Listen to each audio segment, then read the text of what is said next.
Between the Stories, Episode 1, Kindness is Not Weakness. Welcome to Between the Stories. I'm Samuel Davis Jr.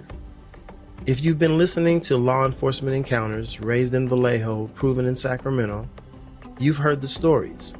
Those stories are true. They happened. But every story leaves something behind that doesn't always fit into a 20-minute episode.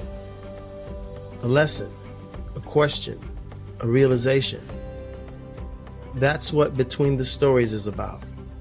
These are the conversations that happen after the radio goes quiet, the thoughts that stay with me long after the report is written, the lessons I learned after thousands of contacts with people.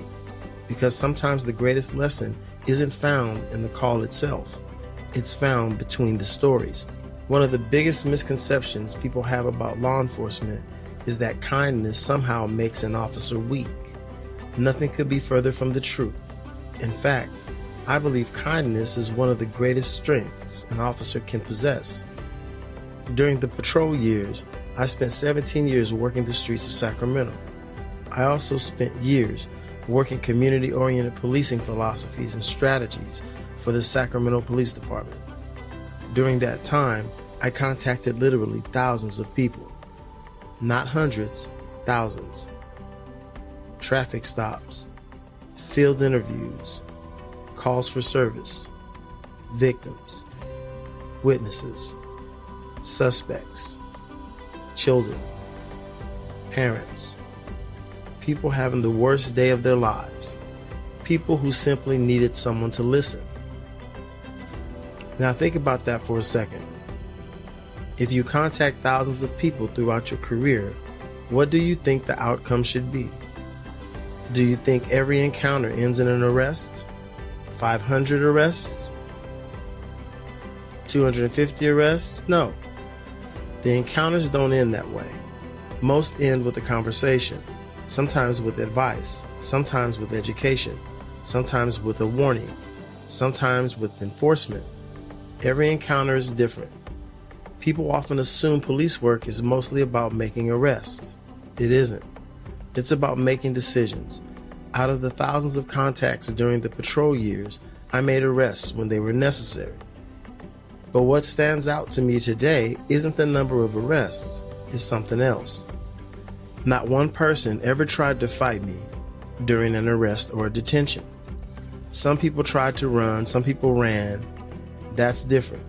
Someone pulling away because they're trying to escape is one thing. That happens. But standing there and trying to fight me, that never happened.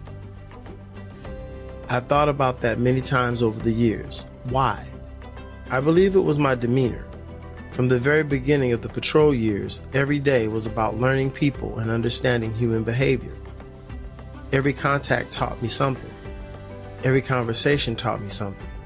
Every victim, every witness, every suspect, every child, and every parent taught me something. Every person I met gave me another opportunity to better understand people. I wasn't just learning how to be a police officer. I was learning how to understand human beings. That's a big difference because policing isn't just about enforcing laws. It's about understanding the people those laws are meant to protect. The better I understood people, the better I could communicate. The better I communicated, the more people I trusted. And the more they trusted me, the more they were willing to tell me the truth about what had happened. That's how I moved. That was my philosophy. Not every encounter ended the way I wanted it to. Some people lied, some people ran, some people refused to cooperate, but that's part of the profession. But I never stopped believing that every person deserved to be treated with dignity and respect. Most of the people I contacted didn't know anything about me. They didn't know I grew up in the Crest in Vallejo. They didn't know that I had experienced neighborhoods very much like theirs. They didn't know where I'd come from. To them, I was simply Officer Davis. The badge covered my entire history, so they judged me the only way they could, by how I treated them. I learned early in my career that before people reveal who they really are, they first want to know who you are. That's human nature. Trust doesn't automatically come with a badge. For some people, the badge represents fear.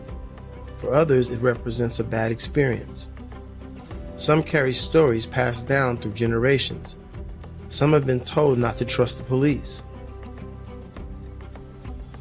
Some simply don't know what to expect. I understood all of that. So I never expected someone to trust me simply because I wore a uniform. I believed it was my responsibility to earn that trust one conversation at a time. Sometimes that happened in 30 seconds. Sometimes it took much longer. But I always tried to begin the same way, with respect. Because once people realize you're willing to listen, they're much more likely to let you see who they really are. One of the things I learned during the patrol years is that every encounter begins long before I ever arrive. When I walk up to a car during a traffic stop, that person already has a story in their mind.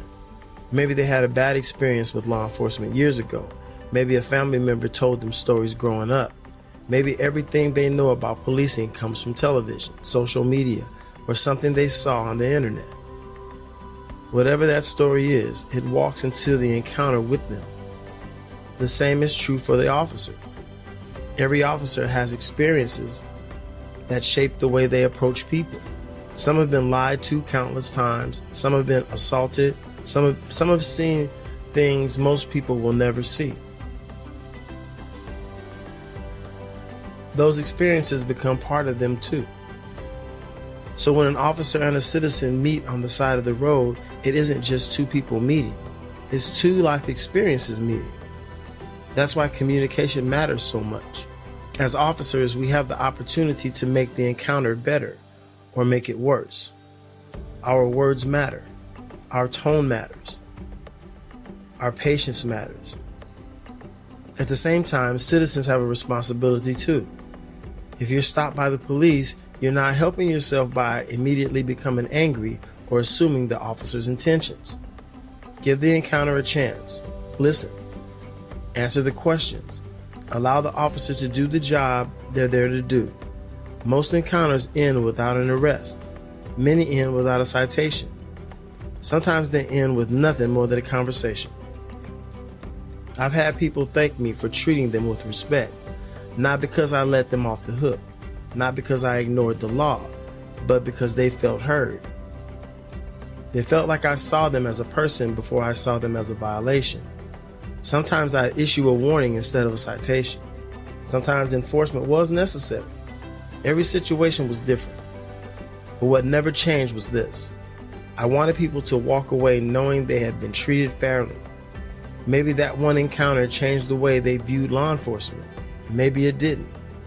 But I knew I had done my part. I couldn't control how they arrived at the encounter. I could only control how I treated them while they were there. So why am I doing this? Why start another series when I'm already telling police stories? The stories tell what happened. Between the stories tells you what I learned.